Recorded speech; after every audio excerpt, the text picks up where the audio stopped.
സുഹൃത്തുക്കളെ, യൂത്ത് കോൺഗ്രസിന്റെ മുൻ സംസ്ഥാന അധ്യക്ഷനും സുഹൃത്തുക്കളെ എന്തോ ഒരു ചെറിയ തടസ്സം വന്നിട്ടില്ല. യൂത്ത് കോൺഗ്രസിന്റെ മുൻ സംസ്ഥാന അധ്യക്ഷനും അതേപോലെ തന്നെ ആ സ്ഥാനത്ത് നിന്ന് നിഷ്കാസിതനാക്കുകയും പിന്നെ കോൺഗ്രസിൽ നിന്ന് സസ്പെൻഡ് ചെയ്യപ്പെടുകയും അതേപോലെ തന്നെ പാലക്കാടിൽ നിന്നുള്ള നിലവിലുള്ള MLA രാഹുൽ മാങ്കൂട്ടത്തിൽ സ്ത്രീ വിഷയത്തിൽ നിരവധി ആരോപണങ്ങൾ നേരിടുമ്പോൾ അതിനെ ന്യായീകരിക്കാൻ വേണ്ടി, അതിനെ സാമാന്യവൽക്കരിക്കാൻ വേണ്ടി ഇരവാദവുമായി രംഗത്ത് വന്നിരിക്കുന്ന കാഴ്ചയാണ് ഇപ്പോൾ ഏറ്റവും പുതിയതായിട്ട് പ്രേക്ഷകരുടെ മുമ്പിൽ അറിയിക്കാനുള്ളത്, നിങ്ങളുമായിട്ട് പങ്കുവെക്കാനുള്ളത്. യൂത്ത് കോൺഗ്രസിന്റെ ഒരു ഗ്രൂപ്പിനകത്ത്, വാട്സപ്പ് ഗ്രൂപ്പിനകത്ത് ഇന്ന് രാഹുൽ മാങ്കൂട്ടത്തിൽ പോസ്റ്റ് ചെയ്തിട്ടുണ്ട്. ഇരവാദവുമായി ഒരു രക്തസാക്ഷി പരിവേഷം സൃഷ്ടിക്കാനുള്ള അവസാനത്തെ 19ാമത്തെ അടവുമായിട്ടാണ് രാഹുൽ മാങ്കൂട്ടത്തിൽ വന്നിരിക്കുന്നത്. രാഹുൽ മാങ്കൂട്ടത്തിൽ മൂത്രം ഒഴിക്കാൻ പോയപ്പോൾ ഏത് ഷർട്ട് ഇടണമെന്ന് വരെ ഷാഫി പറമ്പിലിനോട് ചോദിക്കാതെ ചെയ്യാതിരിക്കുന്നതാണ്. ഷാഫി അറിയാതെ ഇത് രാഹുൽ മാങ്കൂട്ടത്തിൽ ചെയ്യില്ല എന്ന 100% ഉറപ്പുണ്ട്. നിങ്ങൾ ആലോചിച്ച് നോക്കേണ്ടത്, ഈ പ്രസ്ഥാനത്തെ ഇല്ലാതെയാക്കാൻ കോൺഗ്രസ് എന്ന് പറയുന്ന പാർട്ടി, ഞാൻ പറഞ്ഞു ഇവന്മാരൊന്നും ഉണ്ടാക്കിയെടുത്ത പാർട്ടിയല്ലേ ഇത്. ആ പാർട്ടി ഉണ്ടാക്കിയെടുത്ത് അതിനുവേണ്ടി കഷ്ടപ്പെട്ടിട്ടുള്ള ഒരുപാട് മനുഷ്യരുണ്ട്. കൃപേഷിനെയും ശരത്ലാലിനെയും സുഹൈലിനെയും പോലെയുള്ളവരുടെ സമീപകാലത്ത് തന്നെ രക്തസാക്ഷികളായ ഒരുപാട് പ്രവർത്തകരുണ്ട്. അത് ഓരോ പാർട്ടിക്കകത്തുമുണ്ട്. അതിനെ കോൺഗ്രസ്സുകാർ വേറെ രീതിയിൽ വിളിക്കുന്നു. ഈ ലീഗിന് വേണ്ടിയിട്ട് അങ്ങനെ ജീവൻ ബലി അർപ്പിച്ചവരുണ്ട്. CPM-ന് വേണ്ടിയിട്ട് രക്തസാക്ഷികൾ എന്ന് പറയും, BJP-ക്ക് വേണ്ടിയിട്ട് ബലിദാനികൾ എന്ന് പറയും. അങ്ങനെയുള്ള ഒരുപാട് ജീവിതത്തിൽ ഒരിക്കലും പഞ്ചായത്ത് മെമ്പർ പോലും ആകുമെന്നോ ഒരു മണ്ഡലം പ്രസിഡന്റ് പോലും ആകുമെന്നോ ഒന്നും പ്രതീക്ഷിക്കാതെ, ഒന്നും ആഗ്രഹിക്കാതെ അവനവന്റെ പ്രത്യയശാസ്ത്രത്തിന് വേണ്ടി ജീവൻ ബലിയർപ്പിച്ച ആളുകളോട് ചെയ്യുന്ന കൊള്ളരുതായ്മയാണ് ഇന്ന് രാഹുൽ മാങ്കൂട്ടത്തിൽ ഇട്ടിട്ടുള്ള അവരുടെ വാട്സപ്പ് ഗ്രൂപ്പിൽ ഇട്ട പോസ്റ്റ് നിങ്ങൾക്കൊന്ന് വായിക്കാം.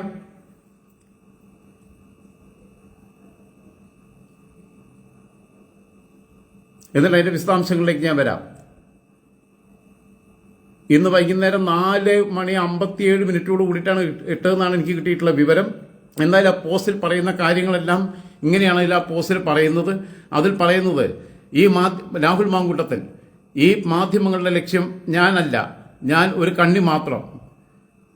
ഈ ദിവസങ്ങളിൽ തന്നെ യാതൊരു അടിസ്ഥാനമില്ലാതെ അവർ Shafi പറമ്പിലിനെ, VT ബലറാമിനെ, PK ഫിറോസിനെ, T സിദ്ദിഖിനെ, Jebi മേത്തറിനെ പല കാരണം പറഞ്ഞ് ആക്രമിക്കുന്നത് നിങ്ങൾ കാണുന്നില്ലേ? അവർക്ക് വലിയ ലക്ഷ്യമുണ്ട്. ആ പ്രൊപ്പഗണ്ടയിൽ പോയി വീഴരുത്. KC-യും സണ്ണി സാറും, അതായത് സണ്ണി ജോസഫ് KPCC പ്രസിഡന്റ്, BD-യും രമേശ് ജിയും KS-ഉം, അതായത് K സുധാകരൻ, അടൂർ പ്രകാശും തൊട്ട് നമ്മുടെ യുവനിരയും സൈബർ പോരാളികളും ദുർബലപ്പെടേണ്ടത്, തമ്മിൽ തല്ലുണ്ടാകേണ്ടത് അവരുടെ ആവശ്യമാണ്. ഇവിടെ തമ്മിൽ തല്ലുണ്ടാക്കുന്നത് BJP-ക്കാരോ മുസ്ലിം ലീഗുകാരോ CPM-കാരോ CPI-ക്കാരോ ജനതാദളുകാരോ കേരള കോൺഗ്രസ് ജോസഫ് ഗ്രൂപ്പുകാരോ കേരള കോൺഗ്രസ് മാണി ഗ്രൂപ്പുകാരോ ഗണേഷ് കുമാറിന്റെ പാർട്ടി ഒന്നുമല്ല. തമ്മിൽ തല്ല് ഉണ്ടാക്കുന്നത്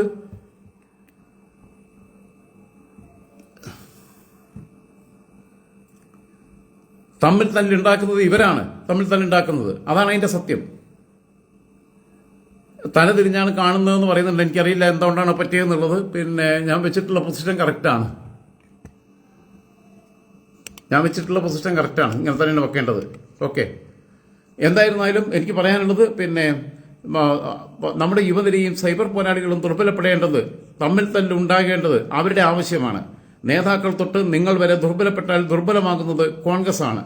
അത് എഡിറ്റ് ചെയ്തു. ആദ്യം ഒരു പോസ്റ്റ് ഇട്ടു, അത് എഡിറ്റ് ചെയ്തതിന്റെ സ്ക്രീൻഷോട്ടാണ് എനിക്ക് കിട്ടിയിട്ടുള്ളത്. വീണ്ടും ഞാൻ കാണിച്ചു തരുന്നു നിങ്ങൾക്ക് ഒരിക്കൽ കൂടി നിങ്ങളുടെ ശ്രദ്ധയിലേക്ക് വരുത്താൻ. രാഹുൽ മാങ്കൂട്ടത്തിൽ യൂത്ത് കോൺഗ്രസിന്റെ സംസ്ഥാന നേതാക്കളുടെ ഗ്രൂപ്പിനകത്തിട്ട ഫേസ്ബുക്ക് പോസ്റ്റിന്റെ സ്ക്രീൻഷോട്ടാണത്. ഈ സ്ക്രീൻഷോട്ട് വരുമ്പോൾ നിങ്ങൾ ആലോചിച്ച് നോക്കണം. സാമാന്യവൽക്കരിക്കുകയാണ്, രക്തസാക്ഷി പരിവേഷം ഉണ്ടാക്കുകയാണ്, നിസ്സാരവൽക്കരിക്കുകയാണ്.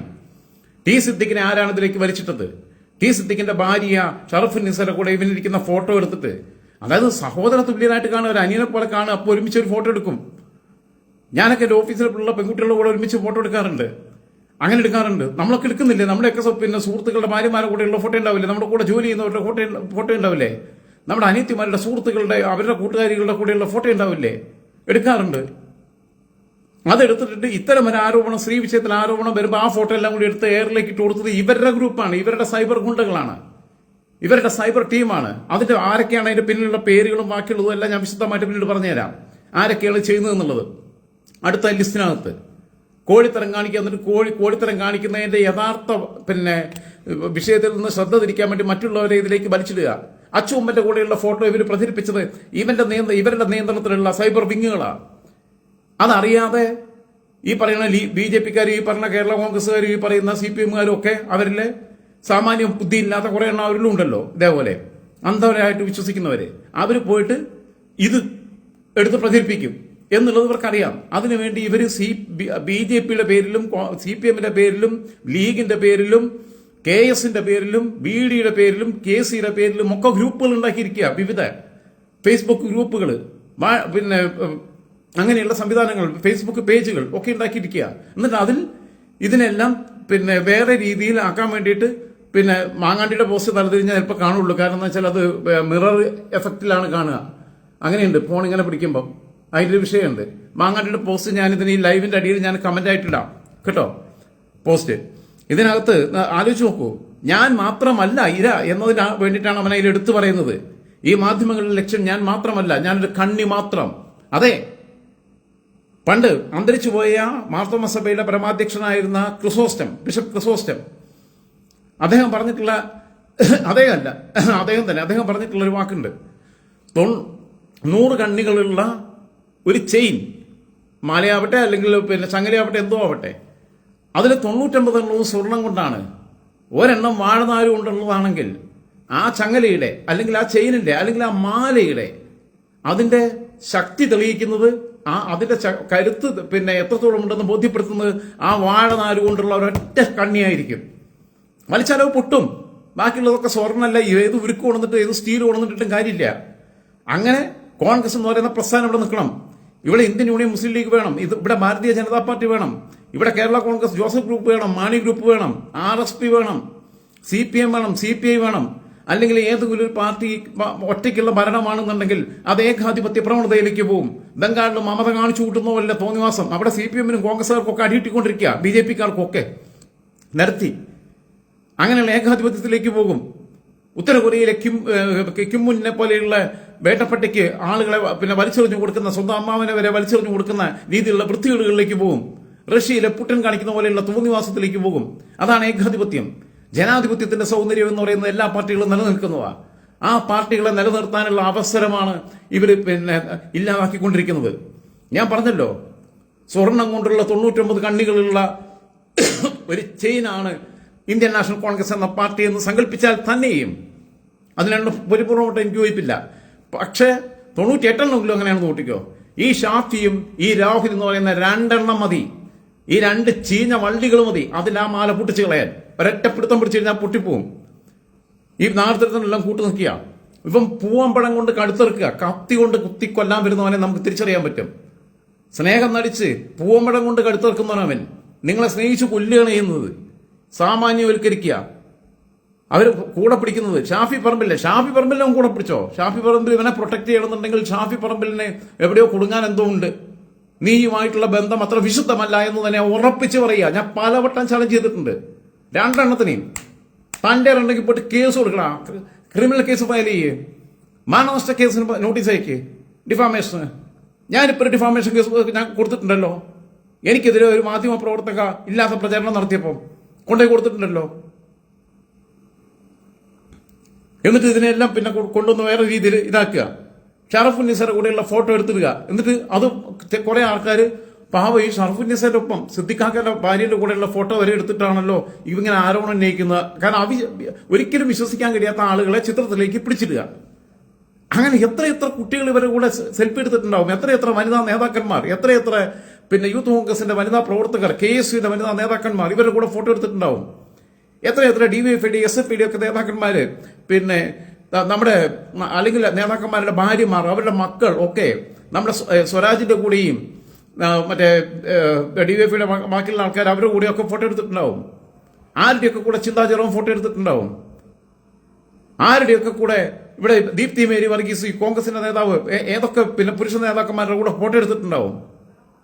മുസ്ലിം പിന്നെ ലീഗിന്റെ MSFിലൂടെ കടന്നു വന്ന നമ്മളെ ഫാത്തിമ തൈലിയും നജിമ തബ്ഷീറയും പോലെയുള്ള മിടുക്കികളായിട്ടുള്ള പെൺകുട്ടികൾ ആരുടെയൊക്കെ കൂടെ ഫോട്ടോ എടുത്തിട്ടുണ്ടാവും. PK കുഞ്ഞാലിക്കുട്ടിയുടെ കൂടെയും MK മുനീറിന്റെ കൂടെയും ഷാഫി ചാലിത്തിന്റെ കൂടെയും KN ഖാദറിന്റെ കൂടെയും പിണറായി വിജയന്റെ കൂടെയും BD സതീഷിന്റെ കൂടെയും ഒക്കെ എത്രയെത്ര പേര് ഫോട്ടോ എടുത്തിട്ടുണ്ടാവും. ചിലപ്പോൾ അതിൽ ഫ്രോഡുകൾ ഉണ്ടാവാം, ചിലപ്പോൾ കൊള്ളക്കാരുണ്ടാവാം. നമുക്ക് ഫോട്ടോ എടുക്കാൻ വരുന്നവരെ അറിയില്ല. മമ്മൂട്ടിയുടെയും മോഹൻലാലിന്റെയും ഒക്കെ കൂടെ എത്ര പേര് ഫോട്ടോ എടുക്കുന്നുണ്ട്. ഇവരെല്ലാം ഫിൽട്ടർ ചെയ്തിട്ടാ, ഇവരെല്ലാം വെരിഫിക്കേഷൻ നടത്തിയിട്ടാ.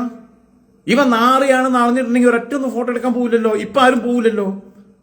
സഹോദരതുല്യനായി സ്വന്തം സഹപ്രവർത്തകനെ കാണേണ്ട സമയത്ത് ഇവൻ നിക്കറിട്ട് നടക്കുന്ന കാലത്ത് 5 വയസ്സിലെ കേസിൽ പോലും മര്യാദയ്ക്ക് പണിയെടുക്കാതിരുന്ന് നടക്കുന്ന കാലത്ത് നല്ല നാക്കിട്ടെന്ന് കരുതിയിട്ട് നാക്കും പഠിച്ചങ്ങ് ഇറങ്ങിയിട്ട് വായി തോന്നുന്ന വർത്താനെല്ലാം പറയാം. അച്ഛന്റെ പ്രായമുള്ള പോലീസുകാരുടെ നേരെ നിനക്ക് പാരിതോഷികം വെച്ചിട്ടുണ്ടെന്ന് പറയുന്ന ഈ പരമനാറിത്തരം കാണിക്കുന്നവന് 5 വയസ്സിലെ പണിയെടുക്കാതിരിക്കുന്ന കാലത്ത് യൂത്ത് കോൺഗ്രസിന്റെ സംസ്ഥാന പ്രസിഡന്റ് ആയിരുന്ന പിന്നെ ടി സിദ്ദിഖിനെ വിമർശിച്ചിട്ടുണ്ട്. ഇനിയും വിമർശിക്കേണ്ടി വന്നാൽ വിമർശിക്കുക. എന്താ വിഷയം? പിണറായി വിജയനെ വിമർശിച്ചിട്ടുണ്ട്, രമേശ് ചെന്നിത്തലയെ വിമർശിച്ചിട്ടുണ്ട്, വി ഡി സതീശനെ വിമർശിച്ചിട്ടുണ്ട്, കെ സുധാകരനെ വിമർശിച്ചിട്ടുണ്ട്, നരേന്ദ്രമോദിയെ വിമർശിച്ചിട്ടുണ്ട്, കുഞ്ഞാലിക്കുട്ടിയെ വിമർശിച്ചിട്ടുണ്ട്, പാണക്കാട് തങ്ങളെ വിമർശിച്ചിട്ടുണ്ട്. ഇനിയും വിമർശിക്കേണ്ടി വന്ന ഒരുത്തനോട് കോംപ്രമൈസ് ചെയ്യാൻ ഉദ്ദേശിക്കുന്നില്ല. പക്ഷെ ഇവനെ പോലുള്ളവനൊന്നും രാഷ്ട്രീയത്തിൽ ഉണ്ടാവാൻ പാടില്ല. വിശ്വസിക്കുന്ന സ്വന്തം അനിയനെ പോലെ കാണുന്ന ആളുകളുടെ അടുത്ത് പറഞ്ഞല്ലോ 20 വയസ്സ് തൊട്ട് 60 വയസ്സ് വരെയുള്ള ഒരു ലിസ്റ്റിലുണ്ടെന്നുള്ളത് പറഞ്ഞ് മനോരമ ന്യൂസാ, ഞാനല്ല പറഞ്ഞേ. കോൺഗ്രസിനെ എക്കാലവും സപ്പോർട്ട് ചെയ്യുന്ന മനോരമ ന്യൂസിലേതാ, ഞാൻ ഡൗൺലോഡ് ചെയ്ത് വെച്ചിട്ടുണ്ട്. 60 വയസ്സ് അമ്മേന്റെ പ്രായമുള്ളവരെ പിന്നെ അങ്ങനെ കാണുന്ന വൃത്തികെട്ടവൻ. മറ്റൊരു ചാറ്റിൽ കുഞ്ഞനിയാന്ന് പറയുമ്പോൾ ഞാൻ അനിയനല്ല, ജാടക്കാരി. പിന്നെ അമ്മയോട് പോയി പറയണോ, പെങ്ങളോട് പോയി പറ, അവർക്കും ചാടേണ്ടല്ലോ എന്നുള്ളത്. നീ അവരടുത്ത് സൊള്ളാൻ പോകുമ്പോൾ അവർ എന്റർടൈൻ ചെയ്തിട്ടില്ലെങ്കിൽ അവരോടും പറയോ ജാടക്കാരി എന്ന് പറയുമോ? നാറി എന്തെങ്കിലുമൊക്കെ തോന്നിയാസം വിളിച്ച് പറയാ ഓരോരുത്തര്. പിന്നെ അച്ചൂമ്മന്റെ കൂടെയുള്ള ഫോട്ടോ പ്രചരിപ്പിക്കുക, പിന്നെ വൈകാരികാവുന്നുണ്ട്. ഉമ്മൻചാണ്ടിയുടെ മകള അച്ചൂമ്മൻ കേസിലൂടെ പ്രവർത്തിച്ചതാ. ഉമ്മൻചാണ്ടിയുടെ മകളായതുകൊണ്ട് മാത്രം ഉയരങ്ങളിലേക്ക് പോയില്ല. ഉമ്മൻചാണ്ടി ജീവിച്ചിരുന്നപ്പോൾ അദ്ദേഹം മക്കളെ വല്ലാതെ കൊണ്ടുവന്നില്ല. ഡൽഹിയിൽ സെന്റ് സ്റ്റീഫൻസിൽ പഠിക്കുന്ന കാലത്ത് ചാണ്ടി ഉമ്മൻ കേസിൽ സജീവമായിട്ട് പ്രവർത്തിച്ചതാണ്. പല നേതാക്കന്മാരെയും പോലെ മക്കളെ രാഷ്ട്രീയത്തിൽ വളർത്താൻ ഉമ്മൻചാണ്ടി ശ്രമിച്ചില്ല. ഉമ്മൻചാണ്ടിയുടെ മകനാണെന്നുള്ളത് ഒരു പിന്നെ പ്രിവിലേജ് ആയിട്ട് വേണ്ട, അതൊരു അധിക യോഗ്യതയായിട്ട് കണക്കിലെടുക്കണ്ട. പക്ഷെ അതൊരു അയോഗ്യതയായിട്ട് കണക്കിലെടുക്കപ്പെടുന്ന അവസ്ഥ ഒന്നും അദ്ദേഹം അതിനെ പ്രൊമോട്ട് ചെയ്തില്ല. അദ്ദേഹത്തിന്റെ മരണശേഷമാണ് ഇവർക്ക് പിന്നെയും വിസിബിലിറ്റി കിട്ടുന്നത്. അച്ചൂമ്മൻ കേസിൽ പ്രവർത്തിക്കുമ്പോൾ അന്ന് കേസിന്റെ സംസ്ഥാന അധ്യക്ഷനായിരുന്ന അന്തരിച്ചു പോയ ശ്രീ സതീശൻ പാച്ചേരി, സതീശേട്ടൻ 2006 സഖാവ് VS-നെതിരെ മലമ്പുഴയിൽ മത്സരിക്കുമ്പോൾ അവിടെ പോയി ക്യാമ്പ് ചെയ്ത് വർക്കിന് പോയിട്ടുള്ളതാണ്. ആ അച്ചൂമ്മൻ ഇവന്റെ കൂട്ടുകൃഷിക്കാരനായിട്ടുള്ള ഷാഫി വടകരയിൽ മത്സരിക്കുമ്പോൾ നോമിനേഷൻ കൊടുക്കാൻ പോകുമ്പോൾ ഗൾഫിൽ നിന്ന് വന്നിട്ട് അവരോട് നിന്നതാ. ആ അച്ചൂമ്മന്റെ കൂടെയുള്ള ഫോട്ടോ വരെ ആളുകൾക്കിടയിൽ തെറ്റിദ്ധാരണ ഉണ്ടാവുന്ന രീതിയിൽ പ്രചരിപ്പിച്ചത് ഇവരുടെ അറിവോട് കൂടിയിട്ടാ. അത് അറിയാതെ അതിൽ കൊത്തി വീഴുക കുറെ ആൾക്കാർ. എന്നിട്ട് ഇവന്റെ യഥാർത്ഥ വിഷയത്തിലുള്ള ഇരകളെ മാറ്റി നിർത്തുക, എന്നിട്ട് എനിക്കെതിരെ സൈബർ അറ്റാക്ക് നടത്തുന്നു എന്നുള്ള ഇരവാദം ഉന്നയിക്കുക. നിങ്ങൾ ആലോചിച്ച് നോക്കൂ. പപ്പടം പായസം കൂട്ടി ഓണസദ്യ ഉണ്ടെങ്കിലൊന്നും എനിക്ക് എതിർപ്പൊന്നുമില്ല. പപ്പടം പായസം കൂട്ടി ഓണസദ്യ ഉള്ള ചാനലുകളല്ല തെണ്ടി ഇറങ്ങി നടക്കേണ്ടത്. ഇവിടെ രാജ്യം കത്തുമ്പോൾ വീണ വായിച്ച നീറോ ചക്രവർത്തിനമാരി ആയതിനല്ല പോകേണ്ടത്. ജിജോ CG മദ്യം നിർത്തിയല്ലേ ഇപ്പോ? എന്തായാലും അത് നിർത്തിയിട്ടുണ്ട്. നാളെ തുടങ്ങുമെന്ന് അറിയില്ല. ഇമാതിരി വൃത്തിയുടെ പോലെ കാലത്ത് എങ്ങനെയാ സ്വബോധത്തോടെ കിടന്നുറങ്ങാൻ പറ്റുന്നേ? സീറ്റുള്ളി നിർത്തിയിട്ടില്ല, ചുമയായിട്ട് ഭാഗമായിട്ടുണ്ട്. ഇപ്പം ഇന്നിപ്പോൾ ഞാൻ ഈ വിവരം അറിഞ്ഞപ്പോൾ 2-3 സീറ്റ് ഒറ്റയടിക്കാൻ വലിച്ചു. ക്ഷമിക്കണം നിങ്ങൾ വൈകാരികമായിട്ട് പോകുമ്പോൾ. എന്ത് തോന്നിയാസാ കാണിക്കണേ? ഇവിടെ ഈ നാട്ടിലെ വിഷയങ്ങളിൽ ഏതെങ്കിലും പാവപ്പെട്ടവരെ വീട്ടിൽ പോയിട്ട് ഒരു ദിവസം ഇരുന്നിട്ടൊന്ന് ഓണത്തിന് അവരെ കൂടെ ഇരിക്കണോ? അവിടെ എല്ലാം ഇത്രയും മൃഷ്ടാന്ന ഭോജനം പിന്നെ എന്താ വലിയ സദ്യ ഒന്നും ഉണ്ടാവില്ല. എനിക്ക് മലയാളം സംസ്കൃതം ഒന്നും വല്ലാതെ അറിയില്ല, വലിയ ഭാഷയൊന്നുമില്ല, ജേർണലിസത്തിന് ABCD അറിയില്ല. സാധാരണക്കാരനല്ലേ, പേഴ്സണാണ്. അതിന്റെ പരിമിതിയിൽ നിന്നുകൊണ്ട് പറയുമ്പോൾ ചിലപ്പം ഭാഷയ്ക്കകത്തൊക്കെ കുറവുകളുണ്ടാവും, ഗ്രമാറ്റിക്കൽ മിസ്റ്റേക്ക് ഉണ്ടാവാം, സാഹിത്യത്തിൽ സംസാരിക്കാൻ അറിയില്ല, ഹൃദയത്തിന്റെ ഭാഷയിൽ അറിയാവുന്ന രീതിയിൽ പറയുകയാണ്. സംസാരിക്കാൻ കഴിയുന്ന വലിയ കാര്യമായിട്ടും കരുതുന്നില്ല. ജന്മനാ സംസാരശേഷിയില്ലാത്ത, കേൾവിശേഷിയില്ലാത്ത എത്രയോ കുഞ്ഞുങ്ങൾ നമ്മുടെ ചുറ്റുപാടുണ്ട്, എത്രയോ മനുഷ്യർ നമ്മുടെ ചുറ്റുപാടിലുണ്ട്. അവർ ആംഗ്യ ഭാഷയിലൂടെ കമ്മ്യൂണിക്കേഷൻ അങ്ങോട്ടും ഇങ്ങോട്ടും നടത്തുന്നുണ്ട്. അത്രയും മതി. പറയുന്നത് മനസ്സിലാക്കാൻ പറ്റിയാൽ മതി, കമ്മ്യൂണിക്കേഷൻ നടന്നാൽ മതി, അത്രയും നിങ്ങൾ എടുത്താൽ മതി. ഇവരെ മാതിരി പിന്നെ ഈ മധുരത്തിൽ പുരട്ടി സാഹിത്യ ഭാഷയിൽ ഓരോന്ന് കോട്ട് ചെയ്തിട്ട് ഗൂഗിളിൽ നോക്കിയിട്ട് അവരുടെ ഇവരുടെയും സാധനങ്ങളെല്ലാം എടുത്ത് ഉദ്ധരിക്കാനൊന്നും എനിക്ക് സൗകര്യമില്ലാന്നേ. തെമ്മാടിത്തരം കാണിച്ചു തന്നെ പറയാം, മാന്യത കാണിച്ചു തന്നെ പറയാം. ഇവർ തന്നെ ഇത്ര സൈബർ അറ്റാക്ക് നടത്തുക, പപ്പടം പായസം കൂട്ടി പിന്നെ ഓണം ഉണ്ടായിരുന്നു ഞാൻ കുറ്റം പറയണമൊന്നുമില്ല. പക്ഷെ അതുപോലും ആ സമയത്ത് പോലും വേറെ രീതിയിൽ ഉപയോഗിക്കാമായിരുന്നു എന്നുള്ളതാണ്. സെലിബ്രിറ്റികളാണേ, രാഷ്ട്രീയ പ്രവർത്തകരല്ല. ഇവരെ കൊണ്ടുപോയിട്ട് മറ്റേ ഇതിലാണ് കൊണ്ടുപോയിട്ടുണ്ട്, ബിഗ് ബോസ് കൊണ്ടുപോയിട്ട് മത്സരാർത്ഥിയായിട്ട് നിർത്തണം. ഇബ്രാഹിം മെഹബൂബ് എനിക്കറിയാവുന്നതാണ്, മഞ്ചേരിക്കാരനാണ്. രാജേട്ടനെ ശ്രദ്ധിക്കണം. ശ്രദ്ധിച്ചോളാം. എന്ത് ശ്രദ്ധിക്കാൻ ഇബ്രാഹിമെ, എന്ത് ശ്രദ്ധിക്കാൻ? ഇവന്മാരൊക്കെ എന്ത് ചെയ്യാൻ പഠിക്കില്ല എന്നുള്ളതൊക്കെ അറിയാം. ഇവനെക്കാളും വലിയവനാണ് സിദ്ദീഖ് അഹമ്മദ്. പൈസ കൊടുത്ത് ഡോക്ടറേറ്റ് മേടിച്ചോണം. അവരെതിരെ ഫൈറ്റ് ചെയ്ത് നിൽക്കുക. ഇപ്പോൾ ഇവര് ട്രാൻസ്ജെൻഡർ കമ്മ്യൂണിറ്റിപ്പെട്ട ചില ആൾക്കാരെ വിലക്കെടുത്തിട്ട് എനിക്കെതിരെ ഫിസിക്കൽ അറ്റാക്കിനുള്ള ശ്രമം നടത്തി ഇവന്മാർ രണ്ടും കൂടിയിട്ട്. പക്ഷെ അതിൽ തന്നെ എല്ലാവരും എനിക്ക് കൂടെ നിന്നില്ല. അവരുടെ ഗ്രൂപ്പുകൾക്കകത്ത് നടന്നിട്ടുള്ള ചർച്ചകൾ വരെ എനിക്ക് കിട്ടിയിട്ടുണ്ട് വിവരങ്ങൾ. ഇപ്പൊ ഇവരെ യൂത്ത് കോൺഗ്രസിന്റെ ഗ്രൂപ്പിൽ നടന്നതിന്റെ സ്ക്രീൻഷോട്ടാണ് ഇട്ടുന്നത്. തോന്നിവാസം കാണിക്കുന്നത്. പപ്പടം പായസം കൂട്ടി ചോറ് സദ്യ അടിച്ചൊന്നും ഞാൻ കുറ്റം പറയണില്ല. അത് കഴിഞ്ഞിട്ട് ഇതിൽ ഈരയായ ഒരു പെൺകുട്ടിയെ സ്വാധീനിക്കാൻ വേണ്ടി പോയി ഒരാള്. എനിക്ക് കിട്ടിയ വിവരം സത്യമാണെങ്കിൽ ഈ വരുന്ന തിങ്കളാഴ്ച മറ്റന്നാളെ സൈബർ സെല്ലിൽ മൊഴി കൊടുക്കാൻ വേണ്ടി വിളിച്ചിട്ടുണ്ട്. മാന്യദേഹത്തെ വിളിച്ചിട്ടുണ്ട്. ഇത് സോൾവ് ചെയ്യാൻ, കോംപ്രമൈസ് ചെയ്യാൻ വേണ്ടിയിട്ട് ഈരയായ പെൺകുട്ടിയുടെ അടുത്ത് പോയതാ. ആ കുട്ടി അതിന് വില്ലിങ് ആവുന്നില്ല എന്നും അത് നെഗറ്റീവായി തീരും എന്നുള്ളത് കണ്ടപ്പോൾ അതിവൈകാരികമായി ചാനൽ സ്റ്റുഡിയോ റൂമിൽ വന്നിട്ട് വല്ലാത്ത ഇതോടുകൂടിയിട്ട് അവൾ വല്ലാത്ത ട്രോമയിലാണ്. അവളോട് ആരും ഇനി സംസാരിക്കാൻ ചുമതല പോകരുത്, അവൾ വല്ലാത്ത വൈകാരികതയിലാണെന്നൊക്കെ പറഞ്ഞിട്ട് അടുത്ത അഭിനയം. പക്ഷെ അഭിനയത്തിൽ പിടച്ചു. ഇടയ്ക്ക് ഈ പെർഫോമിംഗ് ആർട്ടിസ്റ്റാണ്, പത്രപ്രവർത്തകയായിട്ടൊന്നും ഞാൻ കാണുന്നില്ല. അവളെ ഇടയ്ക്കൊന്നും അറിയാതെ ചിരിയും ഭാവങ്ങളും നടന്നു പറയുന്നു, ഇരുന്ന് പറയുന്നു, ആക്ഷൻ കാണിക്കുന്നു. അങ്ങനെ ഒരു കുട്ടിയുടെ നൊമ്പരം, ഒരു പെൺകുട്ടിയുടെ ഒരു അരിയത്തിക്കുട്ടിയെ പോലെ കാണുന്നുണ്ടെങ്കിൽ ആ നൊമ്പരം മനസ്സിലുള്ള ഒരാൾക്ക് അങ്ങനെ വന്നിട്ട് അവതരിപ്പിക്കാൻ കഴിയില്ല. എനിക്ക് പറ്റില്ല. ഇപ്പൊ ഈ വർത്തമാനം കിട്ടുമ്പോൾ എനിക്ക് കഴിയുന്നില്ല. അപ്പോഴാണ് ചോദ്യം ചെയ്യാൻ വിളിച്ചിട്ടുണ്ടെന്ന് അറിയണത് തിങ്കളാഴ്ച. എനിക്ക് റീകൺഫേം ചെയ്യാൻ പറ്റിയിട്ടില്ല. സൈബർ സെല്ലില് മറുപടി പറയേണ്ടി വരും. ഇതൊക്കെ അവരെ ചുമതലപ്പെടുത്തി അപ്പൊ പിന്നെ വേറെ ചാനൽ ആരും ഇനി അവളുടെ അടുത്ത് പോകരുതെന്നാണ് പറയണത്. അത് പറയാൻ ലെവൽ ആരും അറിയാൻ മേലാഞ്ഞിട്ട് ചോദിക്കുക. വേറെ ആരും പോകരുതെന്ന് പറയാൻ അവരൊരു ചാനലിൽ പണിയെടുക്കുന്നു. ഇത്ര വലിയ സംഭവമൊന്നുമല്ല. ഇവിടെ അറിയപ്പെടുന്ന മാധ്യമപ്രവർത്തകർ എത്ര പേരുണ്ട്? മനോരമയിൽ ഷാനി പ്രഭാകരുണ്ട്, നിഷാ പുരുഷോത്തമനുണ്ട്, റിപ്പോർട്ടറിൽ PR പ്രവീണുണ്ട്. ഒരുപാട് അഭിപ്രായ വ്യത്യാസങ്ങൾ പല കാര്യങ്ങളിലും എനിക്കുണ്ടെന്നുണ്ടെങ്കിലും ഈ അഗ്രസീവായിട്ടുള്ള ഒരു തരം സംഗീത ലൈൻ പിടിക്കുന്നതിന്റെ ഭാഗമായിട്ട് സുജയ ഉണ്ട്, സ്മൃതി പരുത്തിക്കാടുണ്ട്, സിദ്ധാർത്ഥൻ സഖാവിന്റെ മകളാണ്, എത്ര പേരുണ്ട്. മാധു ഉണ്ട്, ഒരു പാവംകുട്ടിയാണ്.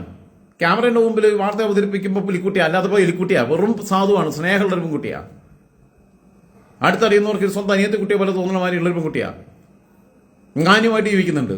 ഇത്തരം കേസുകളൊന്നും ഒത്തു തീർക്കാൻ വേണ്ടിയിട്ടൊന്നും അവരുടെ അടുത്തൊക്കെ പോയിട്ടുണ്ടെങ്കിൽ അടി കിട്ടും. കാരണം കുട്ടിക്ക് ആരെങ്കിലും പറയാൻ ചെന്ന് കഴിഞ്ഞാൽ പത്രപ്രവർത്തക യൂണിയൻ ഇവരെ ചുമതലപ്പെടുത്തിയോ ഇത് പോയിട്ട് ഒതുക്കാൻ? എന്നിട്ട് വന്നിട്ട് സാരോപദേശം. ആരും അവളെ ബുദ്ധിമുട്ടിക്കരുത്, ആരും അങ്ങോട്ട് പോകരുത്. നിന്നെ ആരടി ചുമതലപ്പെടുത്തി എന്നുള്ള ആരെങ്കിലും ചോദിച്ചു കഴിഞ്ഞാൽ മറുപടി ഉണ്ടോ? പപ്പടവും പായസവും. തൃക്കാക്കര ഉപതെരഞ്ഞെടുപ്പിൽ എന്നെ പിടിച്ചിട്ട് സൈബർ കമ്മി ഇന്നലെ ഇവന്മാരിട്ടിരിക്കുക. ഏത് ഇടുക്കി എഞ്ചിനീയറിംഗ് കോളേജിൽ ഇവർ കുത്തിക്കൊന്ന ധീരജ് എന്ന് പറയുന്ന ചെറുപ്പക്കാരനെ കുത്തിക്കൊന്ന കേസിലെ 1-ാം പ്രതിയായിട്ടുള്ള നിഖിൽ പൈലിയെ മുൻനിർത്തിയിട്ട് അവനെ കൊണ്ട് പോസ്റ്റ് ചെയ്യിച്ചിരിക്കുക. MP നികേഷ് കുമാറിന്റെയും റിപ്പോർട്ടർ ചാനലിലെ അഗസ്റ്റിന്റെയും അരുൺകുമാറിന്റെയും അങ്ങനെയുള്ള കുറെ പേരുടെ, അർഷൻ പുപ്പാറക്കാരന്റെയും ഇവരുടെയൊക്കെ ഫോട്ടോ വെച്ചിട്ട് ആ കൂട്ടത്തിൽ എന്റെയും കൂടി ഫോട്ടോ ഇട്ടിട്ട് 3-ാം ടൈം LDF വരാൻ വേണ്ടിയിട്ട് ശ്രമിക്കുകയാണെന്ന്. എനിക്ക് 3-ാം ടൈം LDF വരണം എന്നുള്ള ഒരാൾ താല്പര്യമില്ല. 3-ാം ടൈം ഇവിടെ BJP വരണം താല്പര്യം ഉണ്ടായിരുന്നില്ല. ഒരു പാർട്ടിയെ തുടർച്ചയായിട്ട് ഭരിക്കരുത് എന്നുള്ള അഭിപ്രായക്കാരനാണ് ഞാൻ. വടകര കഴിഞ്ഞ ലോക്സഭാ തെരഞ്ഞെടുപ്പിൽ ഞാൻ പറഞ്ഞു, ആലത്തൂർ മാത്രം LDFന് രമ്യ ഹരിദാസ് പാട്ടും പാടി തോൽക്കും. അതായത് പാട്ടുപാടിയാണല്ലോ അവർ വന്നിരുന്നത്, പാട്ടുകാരിയാണ്, നാടൻ പാട്ടുകാരിയാണ്. പാട്ട് പാടിയിട്ടാണ് 2019 ജയിച്ചത്. പക്ഷേ ആലത്തൂർ മാത്രം LDFന് രമ്യ ഹരിദാസ് പാട്ടും പാടി തോൽക്കുന്നു പ്രഡിക്റ്റ് ചെയ്ത ആളാണ് ഞാൻ.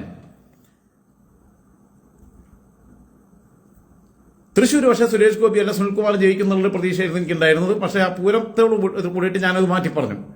ഇനിയിപ്പം അവിടെ സുരേഷ് ഗോപിക്ക് സാധ്യതയുണ്ടെന്ന് പറഞ്ഞു. എല്ലാം ഒന്നും ശരിയായിക്കോണമെന്നില്ല. ആ കുട്ടി പറഞ്ഞ മതി, ചിലവിടത്ത് ശരിയാവും, ചിലവിടത്ത് ശരിയാവില്ല. അപ്പൊ ഞാനെന്ത് അന്നേരം എന്നെ സൈബർ കമ്മിയാക്കി ഇവര് ചിത്രീകരിക്കാൻ വരുന്നേ. വടകര ലോക്സഭാ തെരഞ്ഞെടുപ്പിൽ ഷാഫിയുടെ ഈ ഫാൻസ് ആണല്ലോ, ഷാഫിയുടെ കൺട്രോളിലുള്ള ഇവരുടെ സൈബർ പോരാളികളാണല്ലോ, ഇവരുടെ പിന്നെ ഫേസ്ബുക്ക് പേജുകളാണല്ലോ എന്റെ ഒരു പോസ്റ്റ് ഷെയർ ചെയ്തിട്ടത്. 1 മില്യണിലധികം പേരാണ് ഞാൻ അന്ന് സ്മാർട്ട് പിക്സ് മീഡിയയിൽ ചെയ്തിട്ടുള്ള ഷാഫിക്ക് വേണ്ടി ചെയ്തൊരു സ്റ്റോറി ഷെയർ ചെയ്തുകൊണ്ടേത്. ഇവര് പറയണ്ടല്ലോ ഞാൻ പൈസ മേടിച്ച് ചെയ്യുന്നുണ്ടെന്ന്. മറ്റേ താന്താലെടുത്ത് പോയി ചോദിക്കും ഞാൻ പൈസ മേടിച്ചിട്ടുണ്ടോ എന്നുള്ളത്. എന്ന് ഞാൻ പറയാത്തതെന്ന് വെച്ചാൽ എന്തറിയോ, അവരെ ജീവിച്ചിരിപ്പുണ്ടോ എന്ന് അറിയാത്തതുകൊണ്ടാ. വാപ്പ ജീവിച്ചിരിപ്പില്ലെങ്കിൽ ഞാൻ അങ്ങനെ തന്തയ്ക്ക് വിളിക്കുന്നത് ശരിയല്ലാത്തതുകൊണ്ടാ. 5 പൈസ ചോദിച്ചിട്ടുണ്ടോ എന്ന് ചോദിച്ചു നോക്കുമാരുടെ അടുത്ത്. മറ്റവൻ അവന്റെ വലങ്കിയായിട്ടുള്ള യൂത്ത് കോൺഗ്രസിന്റെ പിന്നെ പെട്ടി നോക്കി നടക്കുന്ന ജോമോൻ ജോസഫ് എന്ന് പറയുന്ന കാഞ്ഞങ്ങാട് ഇപ്രാവശ്യം സീറ്റ് സ്വപ്നം കണ്ടു നിൽക്കുന്ന യൂത്ത് കോൺഗ്രസ് അധ്യക്ഷ സ്ഥാനത്തേക്ക് വരാൻ വേണ്ടിയിട്ടുള്ള വടംവലികൾ നടത്തിക്കൊണ്ടിരിക്കുന്ന ജില്ലാ പഞ്ചായത്ത് മെമ്പറായിട്ടുള്ള ജോമോൻ ജോസഫ് എന്നെ വിളിച്ച് സംസാരിച്ചത് ഇങ്ങോട്ട് ഞാൻ അങ്ങോട്ടല്ല വിളിച്ചേ. ഇവരവിടെ റീൽസ് ഇട്ട് കളിച്ചപ്പോൾ വിമർശിച്ചപ്പോൾ നിങ്ങൾ കൊട്ടേഷനാണോ, നിങ്ങൾ പൈസ മേടിച്ച് അവർക്കെതിരെ ചെയ്യുകയാണോ എന്നുള്ളത്. ഞാൻ അപ്പോൾ അവനോട് പറഞ്ഞു, നീ എന്റെ ഷാഫിയോടും രാഹുൽ മാങ്കുട്ടത്തിനോടും ചോദിക്കും, പാലക്കാട് ഉപതെരഞ്ഞെടുപ്പിൽ ഞാൻ രാഹുലിന് അനുകൂലമായിട്ടല്ലേ നിന്നെന്ന് ചോദിക്കാൻ പറഞ്ഞു. സരിനുമായിട്ടും എനിക്ക് സൗഹൃദം ഉണ്ടായിട്ട് പോലും രാഹുലുമായിട്ടും സൗഹൃദമുണ്ട്. പക്ഷെ രാഹുലിന്റെ കൂടെയാണ് ഞാൻ നിന്നത് തെരഞ്ഞെടുപ്പിൽ. എന്നിട്ട് എന്നെ പിടിച്ചിട്ട് എന്നെ കമ്മിയാക്കാനും സംഖ്യയാക്കാനും കൊങ്ങിയാക്കാനും മൂരിയാക്കാനും ഒന്നും ആരും വരണ്ടാന്നേ. എന്നെ ജേർണലിസ്റ്റായിട്ടും ആരും കണ്ട, ഒരു സാധാരണ മനുഷ്യനായിട്ട് കണ്ടാൽ മതി. ഇയാണെങ്കിൽ നാരായണത്ത് ഭ്രാന്തന്റെ ആധുനിക രൂപം എന്നാണെങ്കിൽ കണക്കൂട്ടിക്കുക, എന്നാലും എനിക്ക് കുഴപ്പമൊന്നുമില്ല. ദീപക്കൻ ഇയാൾക്ക് ഭ്രാന്തായോ എന്ന് ചോദിച്ചോട്ട് പറയാം. ഭ്രാന്താവുന്ന ഏത് മനുഷ്യനും ഭ്രാന്താവും. ഭ്രാന്തില്ലാതെ സുബോധത്തോടെ കാണാൻ കഴിയുന്ന ഒരു കാലം നിങ്ങൾക്ക് കാണിച്ചു തരാൻ കഴിയും. ഇപ്പോൾ ഇമാരി വൃത്തികൾ കാണിച്ചിട്ട് ഇങ്ങനെ ന്യായീകരിക്കുന്നവരുടെ മുമ്പിൽ. എന്നിട്ട് ഇപ്പോ പിന്നെ പുതുപ്പള്ളി തെരഞ്ഞെടുപ്പിൽ ഞാൻ ഇലക്ഷന് മുമ്പ് പലതും പറയാം. അന്ന് ഞാൻ നവകേരള ന്യൂസിൽ ചെയ്യുകയാണ്. റിസൾട്ട് എണ്ണുന്നതിന്റെ തലേന്ന് രാത്രി ഞങ്ങൾ ചെയ്ത സ്റ്റോറിക്കകത്ത് ഞാൻ പറഞ്ഞ 30,000 മുകളിൽ കിട്ടുന്ന പറഞ്ഞത് ഭൂരിപക്ഷം. അന്ന് വേറെ ഒരു ആളും സംഖ്യ പറഞ്ഞില്ല. തൃക്കാക്കരയിൽ അന്തരിച്ചു പോയ പി ടി തോമസിന്റെ പിന്നെ അദ്ദേഹം അന്തരിച്ചു പോയപ്പം അദ്ദേഹത്തെ നല്ല അടുപ്പുണ്ടായിരുന്നു. ഫോണിലൂടെ നേരിട്ട് കണ്ടിട്ടില്ല. അദ്ദേഹത്തിന്റെ മകന്റെ ഫോണിലാണ്, ഡോക്ടർ വിഷുവിന്റെ ഫോണിലാണ് അദ്ദേഹം പിന്നെ വാട്സപ്പ് ഒന്നും ഉപയോഗിക്കാത്തതുകൊണ്ട് എന്റെ സ്റ്റോറി കാണാറുണ്ടായിരുന്നത്. അപ്പോ പിന്നെ അങ്ങനെ പിന്നെ ഇടയ്ക്ക് വിളിക്കുമായിരുന്നു. അദ്ദേഹം മരണപ്പെട്ട അവിടെ ഉപതെരഞ്ഞെടുപ്പ് നടക്കുമ്പോൾ ഉമ്മച്ചേച്ചി നിൽക്കുന്ന സമയത്ത് വോട്ടെണ്ണുന്നതിന്റെ തലേന്ന് ഡോക്ടർ വിഷ്ണു എന്നെ വിളിക്കുക, രാജ്യത്ത് എന്താ സ്ഥിതി? ഞാൻ പറഞ്ഞു പിന്നെ 22,000 വോട്ടിന് ജയിക്കും എന്നാണ് ഇപ്പോൾ എനിക്ക് തോന്നുന്നതെന്ന് പറഞ്ഞു. കാരണം വോട്ട് ചെയ്യാൻ പോയ CPM-കാരായിട്ടുള്ള ചിലർ വരെ വോട്ട് ചെയ്തത് ഉമ്മച്ചേച്ചിക്കാണെന്നുള്ളത് എന്നോട് വ്യക്തിപരമായിട്ട് പറഞ്ഞിട്ടുണ്ട്. അന്നൊക്കെ ഞാൻ മദ്യപിക്കുന്ന സമയമാണ്.